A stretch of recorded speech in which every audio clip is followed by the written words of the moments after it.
Hello and welcome. I'm Thomas Porteous and you're watching NewsX World. Let's take a look at some of the top stories. The death toll from massive floods in central Texas has climbed to 51 people, including 15 children, county officials say. Kerr County is the hardest hit, with 43 dead as rescuers search for dozens of missing girls across affected areas. Elon Musk says he's created a new US political party, blasting the increasing deficit as his reason for breaking up with Trump. He says America needs fresh thinking and promises to shake up the two-party system. Israeli Prime Minister Benjamin Netanyahu says changes sought by Hamas to the Gaza ceasefire proposal are unacceptable. He says Israel remains committed to its security terms before agreeing to any final deal. The Israeli Prime Minister also confirms Israel is sending a team for fresh negotiations on a Gaza ceasefire deal. The move comes amid intense pressure to end months of deadly fighting and secure hostage releases. Thousands of Tibetan Buddhists gathered in Dharamshala to mark the Dalai Lama's 90th birthday as he reaffirms his plan to reincarnate. The exiled spiritual leader, who fled Chinese rule in 1959, told followers he hopes to live to 130 and wants his successor to be found in tradition. Iran's Supreme Leader Ayatollah Ali Khamenei made his first public appearance since the outbreak of the Israel conflict, state media has reported. He used the event to reassert support for Palestinians and warn against Western interference. Britain's Foreign Secretary David Lammy met Syria's al-Shara in Damascus as the UK re-established diplomatic ties.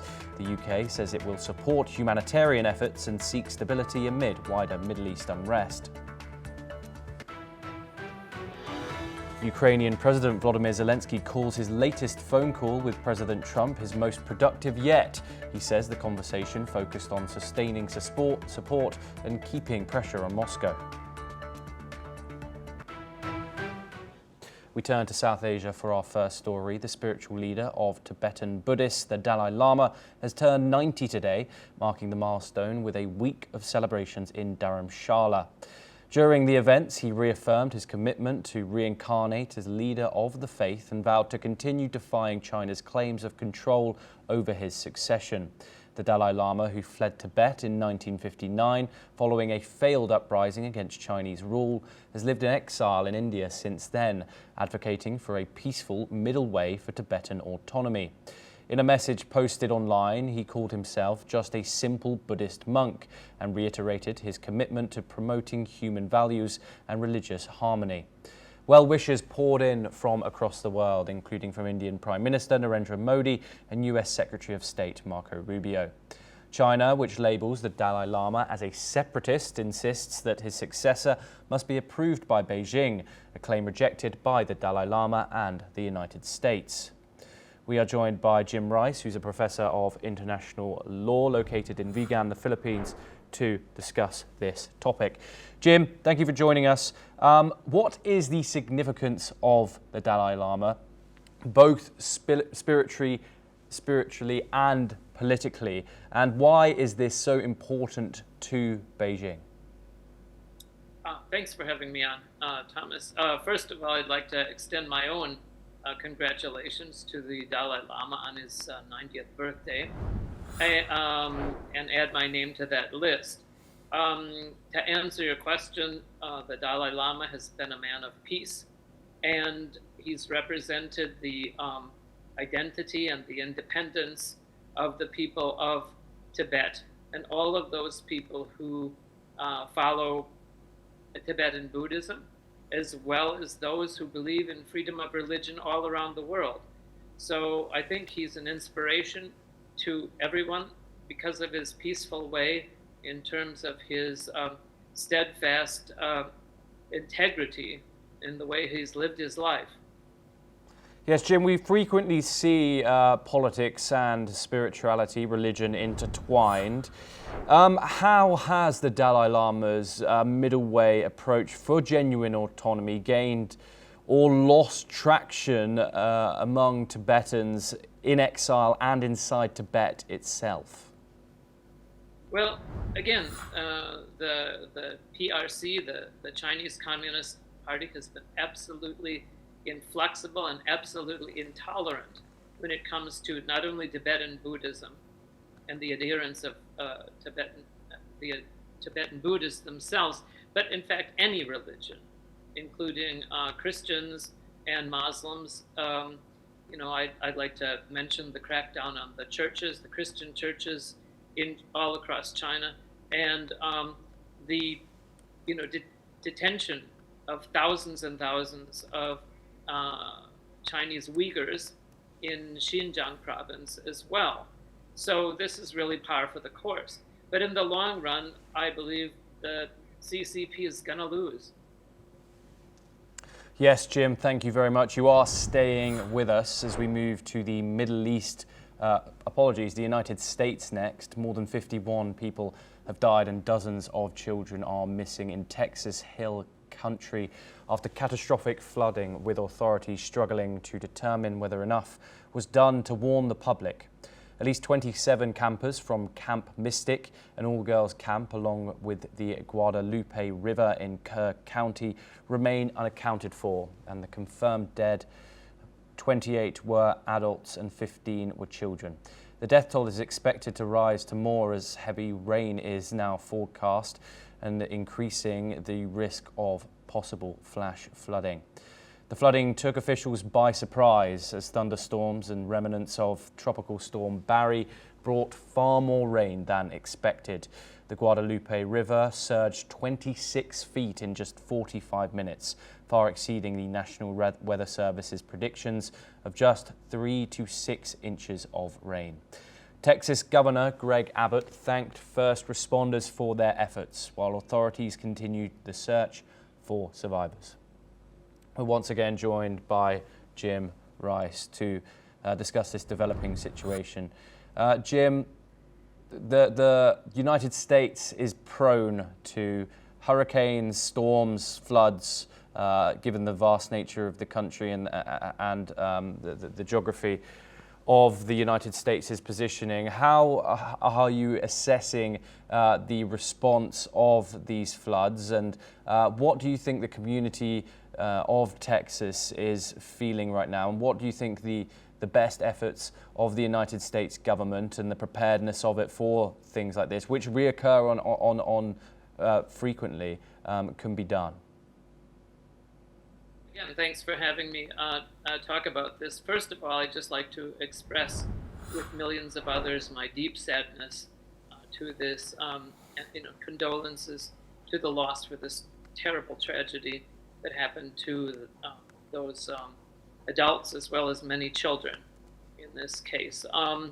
In terms of the response to this, unfortunately, over the past several years, these kinds of tragedies have been politicized, and even before the details of these events have been fully known. So I would urge people to just show some restraint and show some respect to the deceased and to those who've lost so much. Right now as we're speaking, the Philippines, which also goes through a disproportionate degree of natural disasters, we've been experiencing a very bad typhoon over the past few days, and so it just really brings it home to us. Yes, Jim, thank you very much. We move to the Middle East for our next update, where the redeployment of Israeli troops in Gaza is expected to become a sticking point in the ongoing ceasefire and hostage release talks. Officials involved in the negotiations told Israel's public broadcaster that Hamas is demanding the issue be discussed during talks in Doha. The group is also reportedly opposing Israel's demand to maintain a military presence in the Philadelphia and Morag corridors within the Strip. These differences could implicate final agreement on a truce deal. Jim, there is finally some optimism in the possibility of a new ceasefire deal being announced, agreed by both sides, although it is merely a 60-day pause currently. What are your views on the implications that hostilities are still very, very much going on? The Israeli bombardment does not seem to be slowing down amidst the backdrop of these diplomatic talks. Do you think the redeployment of Israeli troops in Gaza is such a critical sticking point in the ceasefire and these hostage deal negotiations? Well, it's not at all helpful to negotiate a ceasefire while the hostilities are ongoing. So first of all, I believe that, as I've said previously on your show, that food has been used as a weapon by the Israelis for far too long, and this must end now. And the existing mode of distribution of food is entirely inadequate and inappropriate. So, traditional humanitarian organizations ought to be given the freedom to flood the Gaza Strip with as much food aid as needed, which is an incredible amount. And in addition to that, those individuals who are seeking food and other humanitarian assistance must not be shot at when they're seeking such assistance. This is contrary to all the humanitarian law. So apart from that, of course, we wish the very best for the peace negotiations, but you can't negotiate such things while the hostilities are ongoing. Yes, of course. Jim Rice, thank you very much for joining us on the programme and for providing your insight. We stay in the region but move on. Foreign Secretary David Lammy has become the first UK minister to visit Syria since the uprising that led to the country's civil war that began 14 years ago. Britain has said that it is re-establishing diplomatic relations with Syria as Foreign Minister David Lammy visited its capital Damascus and pledged $129 million in support. According to a government statement, the financial support package will provide urgent humanitarian aid to Syria and support the country's longer-term recovery through developing areas such as education. Lammy has said that it is in the UK's interest to support the new Syrian government and to help deliver their commitment to build a stable future for all Syrians. Let's take a closer look at what he said. Well, I'm acutely aware that this is a historic visit, the first Foreign Secretary to visit Syria for 14 years. And I'm here really on behalf of the British people who have always stood by the Syrian people with humanitarian aid and support, to speak to this new government, to urge them to continue to be inclusive, to ensure that there's transparency and accountability in the way that they govern, but to stand by the Syrian people and Syria as it makes this peaceful transition over the coming months, and to continue to strengthen bilateral ties between the UK government and the government here in Syria. Now we move over to South America, where Colombian police have arrested a fugitive accused of planning last month's shooting of Senator Miguel Uribe, a potential presidential candidate. Police say Elder Jose Arteaga, known as El Costeño, organised the June the 7th attack in Bogota and handed the gun to a 15-year-old who carried out the shooting. This is the fifth arrest in the case. Police Chief Carlos Fernando has said that he has a criminal record spanning over 20 years. Interpol has issued a red notice for his capture.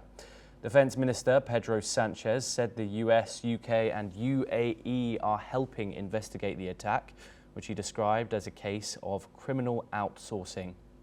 Let's take a listen. Nuestra Policía Nacional, articulada con la Fiscalía General de la Nación, lograron la captura de alias El Costeño, quien había sido el articulador de todos los que participaron en los hechos materiales del atentado contra Miguel Uribe Turbay.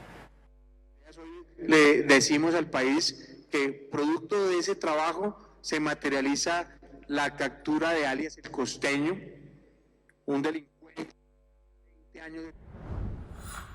Participó directamente aquel que materializó y organizó el antes de este atentado criminal, el durante y el después, con orientaciones a la mujer, con orientaciones a todo ese entramado criminal, él como un líder criminal de esta organización.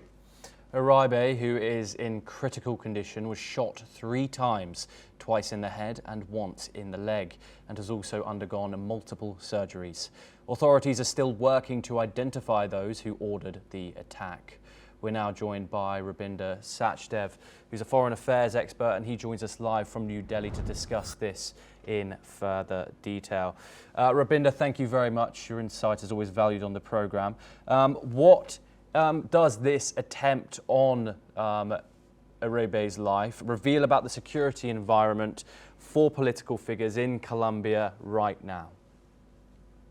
Thank you so much. A pleasure to be with you. I think what it reveals is exactly what you said, the political and oblique violent culture in Colombia. Right now, the fear is that this may not be just one-off, attempt on the life of a politically important or a public figure. And Colombia could slip back into an era once again where you have assassinations going on. Colombia has always been, plagued by or accompanied with, in a sense, the issues of the drug trade, cocaine especially, and the mafia wars and their impact on the governments. Now, currently the government is a left-leaning government, so to say, if you could say, right? And Senator Turve was a conservative. So though there are allegations that, this could be, this has been arranged by one or the other, but it could be assumed that anyone who's carried it out, and of course investigations will reveal, had some reason which seems politically motivated, not drug business related, though narco and politics are very often intertwined. So as of now, we don't know, but the worry is that more such should not start happening. Rubinder, Western powers, particularly the United States, are often criticised for meddling, so-called meddling, in leftist governments, particularly in South America. The UK, US and the UAE are investigating this case, they say. What kind of assistance might they be providing? Yeah, that's pretty interesting, and I was especially struck by the mention of the term UAE. What does the Arab Emirates? I don't know. I'm ignorant as of now, but more will be revealed. There could be, United States, can be understood. The UK can be understood because UK very often tags along with the US, and as a former, supposedly, or was actually a colonial power. They do have the tentacles, in various geographies of the world. So, but absolutely, yes, the US has been known, and not only known, has implemented a variety of, actions in the region of the America, South, Central America itself, right? The entire continent. In a way, America looks at this continent to be as its backyard, and it does not want communism or leftist thought kind of taking hold in this entire part of the continent, or the entire continent itself of South America. So that is to be expected, and America does play dirty also, without doubt. Yes, Rubinder Sachdev, thank you very much. You are staying with us as we discuss further news updates. We move on now, where Colombia and Uzbekistan have officially joined the BRICS New Development Bank. The announcement was made at a press conference in Rio de Janeiro.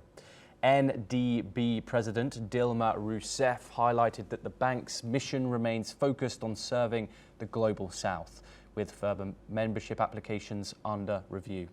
The NDB was founded by the BRICS nations and began operations in 2015. It is headquartered in Shanghai, China, and aims to support infrastructure and sustainable development projects in emerging economies. Over the past decade, the NDB has approved over 120 projects with total financing of $40 billion, addressing sectors such as clean energy, transportation and digital infrastructure. The addition of Colombia and Uzbekistan brings the bank's membership to a broader group of developing countries.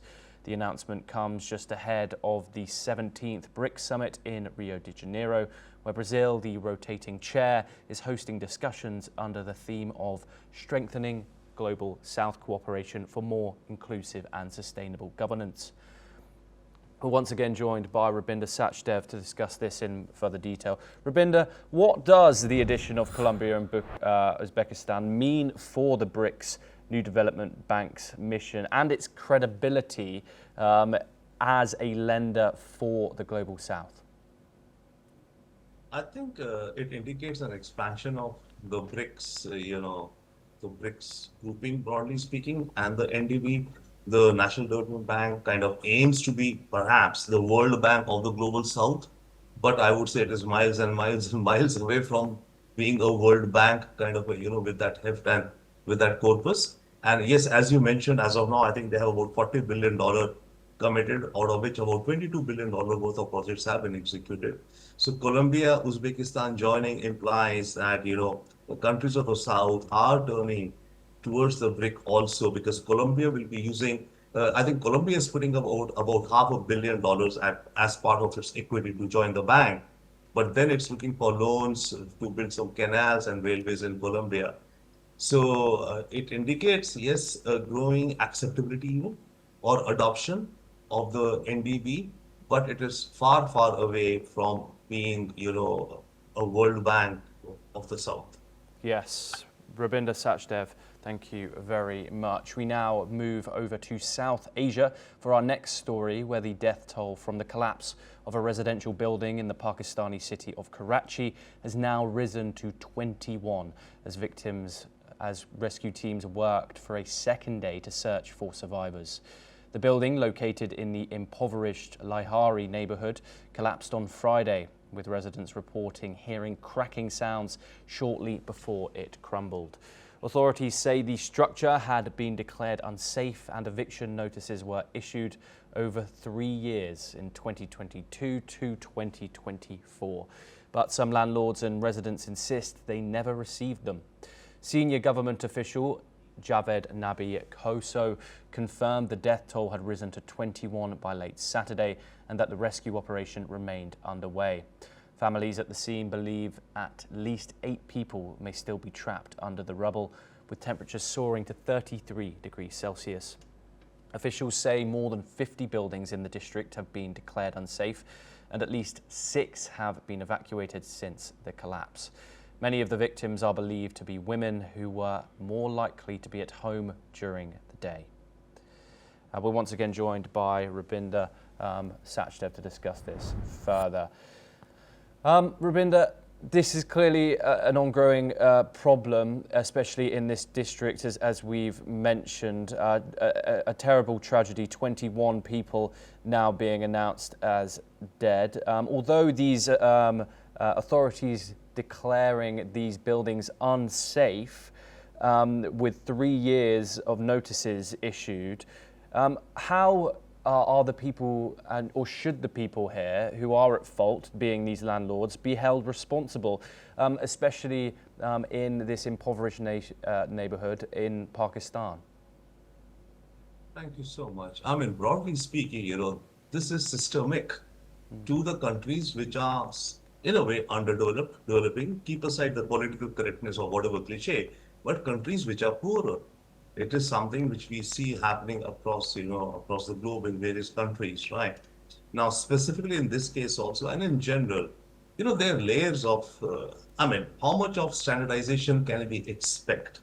How much of quality checks? How much of corruption is there? So there are loads of factors at the local level in a district, let's say, not stereotyping, but yes, kind of mentioning, such as the one where this collapse occurred.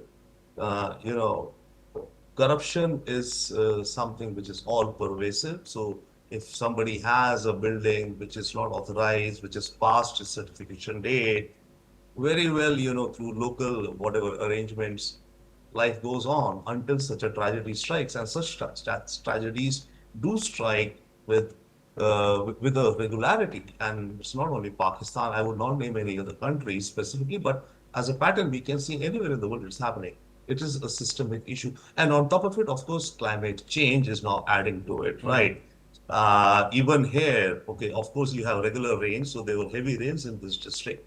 I mean, we are seeing over the years more and more, climate change related disasters happening. I think you were just now covering the story about Texas, where the children's camp was, blown away. It was once in a 500-year event, they're saying, I mean, in terms of the scope of the floods which occurred, or once in 500. And now what we're seeing worldwide, more and more of such, milestones, unfortunate milestones are being achieved or are happening in good part due to climate change. Yes, Rabinder Sachdev, thank you very, very much for your insight on the programme. It's always welcomed.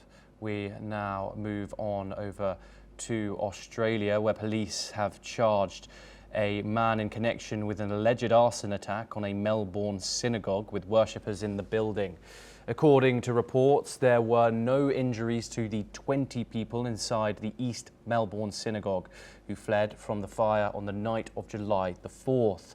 Counter-terrorism detectives late on July the 5th have arrested a 34-year-old resident of Sydney and charged him with offences including criminal damage by fire. As per the police, the man is due to face court on July the 6th. The police also said that the man had allegedly poured a flammable liquid on the front door of the building and set it on fire before fleeing the scene. Authorities are investigating whether the synagogue fire was linked to a disturbance on July the 4th night at an Israeli restaurant in Melbourne, in which one person was arrested for hindering police. As per reports, this is the latest in a series of incidents targeting the nation's Jewish community.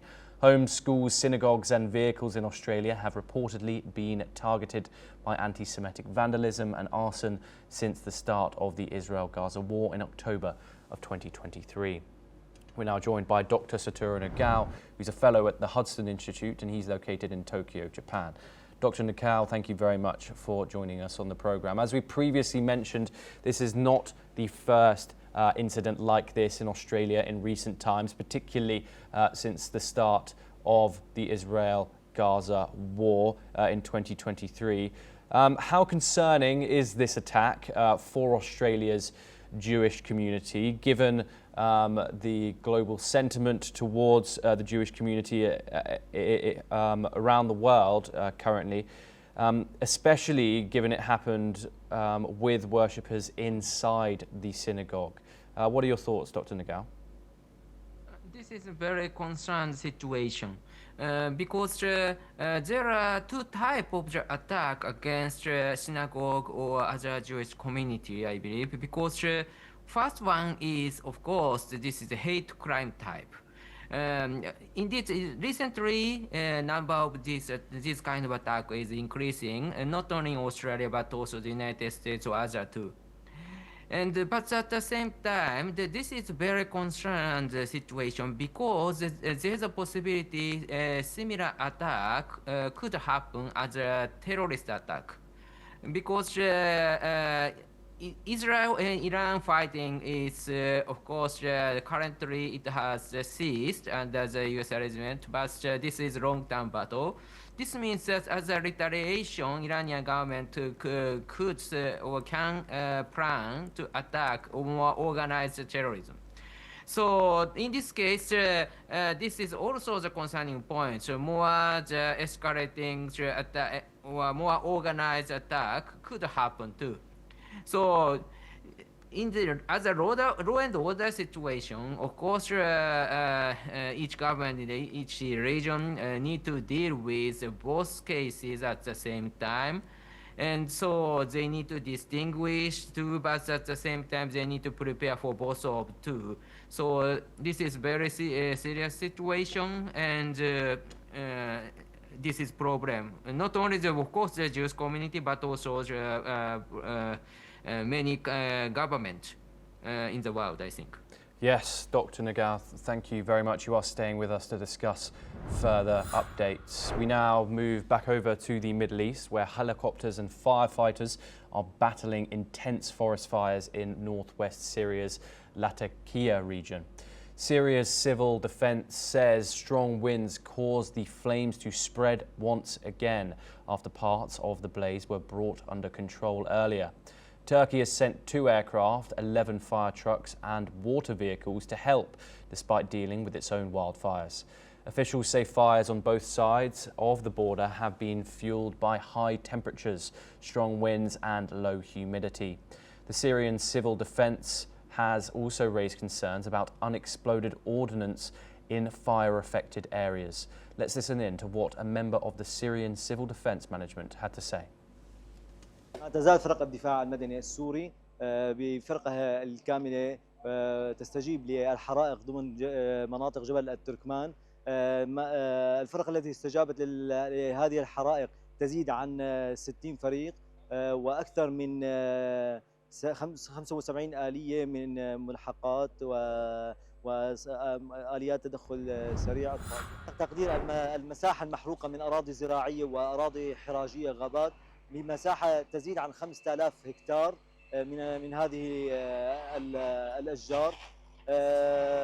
تم التنسيق من قبل وزارة الطوارئ والكوارث مع الحكومة التركية للمساعدة بإدخال 11 آلية منها من قبل بلدية هاتاي ومن قبل بلدية غازي عنتاب.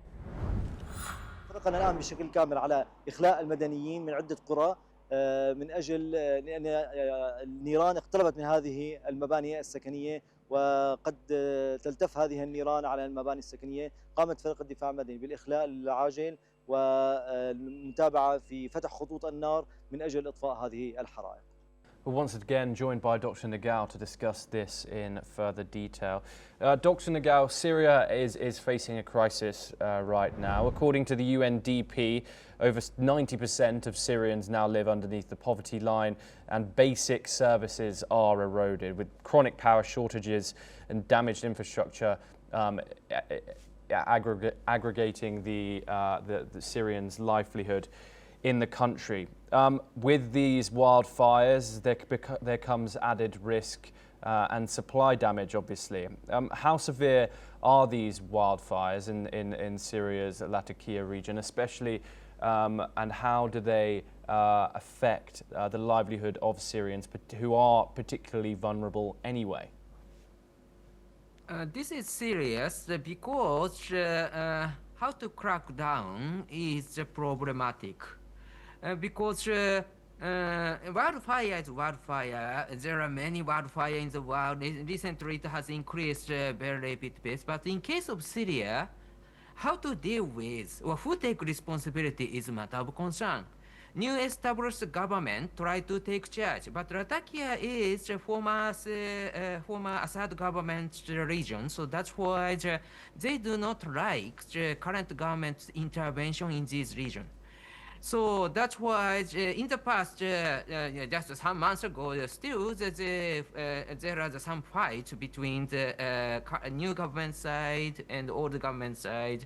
So that's why under such kind of situation, even if this is a natural disaster, who take charge to deal with this is very controversial. If the current government try to intervene heavily, in this case, because of the doubt towards the current government, the old government militia try to resist this move, and it could be the cause of the battle. Military battle in this case. So that's why how to deal with this kind of the natural disaster is very controversial in case of Syria.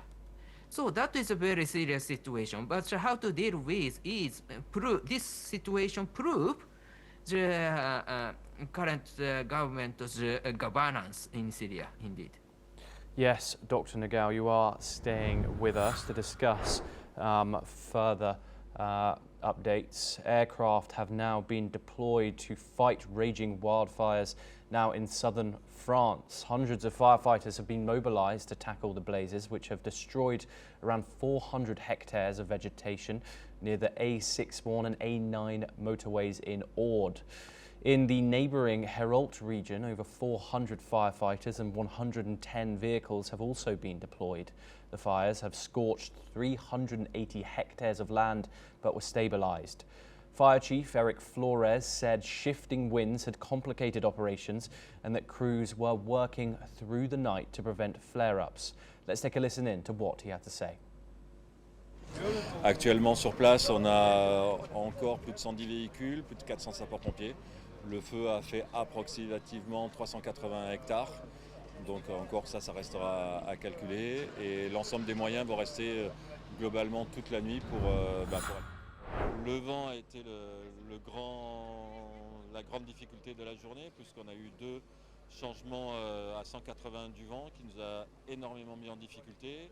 Le vent est parti, un vent du nord, donc le feu est parti vers le sud au début. Puis on a eu une inverse avec une bise marine où le feu a traversé l'autoroute dans l'autre sens.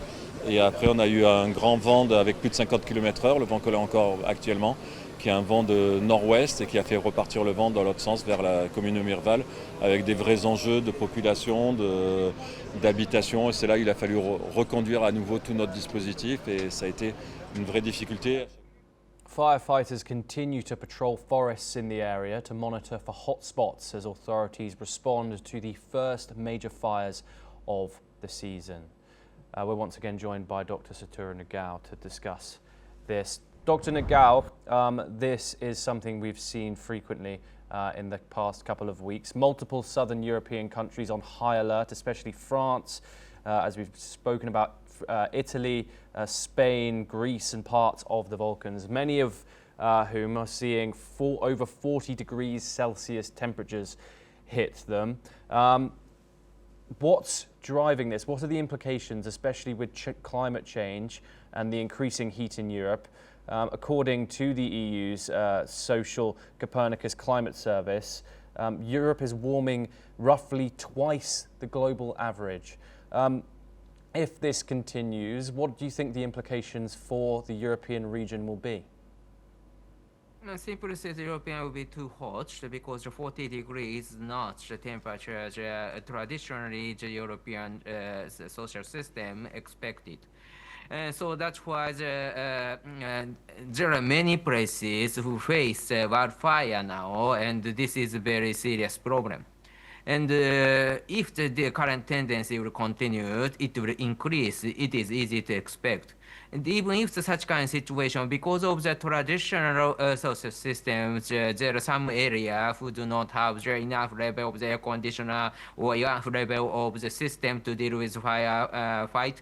So that's why even if the European well developed compared with other regions, they are facing a little bit serious situation, I think. Indeed, the temperature in the world itself is rising, and there are many problems related with the rising temperature, that's true. But at the same time, once the fire has started, broke out in the forest will go on, and it will create a situation who create more fire in the future. So that's why this is serious and escalating the situation is. So that's why we need to find, or Europeans need to find how to deal with as soon as possible, and this should be the long-term solution. Yes, Dr. Satoru Nagao, thank you very much for joining us. Your insight is always valued. We now move over to the business world, where Ingram Micro has confirmed the detection of ransomware on some of its internal systems. The company took immediate action by securing the affected environment and temporarily taking certain systems offline. An investigation is underway with the help of top cybersecurity experts and law enforcement. Authorities have been notified. Ingram Micro is actively working to address the situation and protect its operations. Japan's tariff negotiator, Roxai Akazawa, held in-depth exchanges with US Commerce Secretary Howard Lutnick ahead of a July the 9th deadline, when a 24% tariff pause on Japanese imports is set to expire.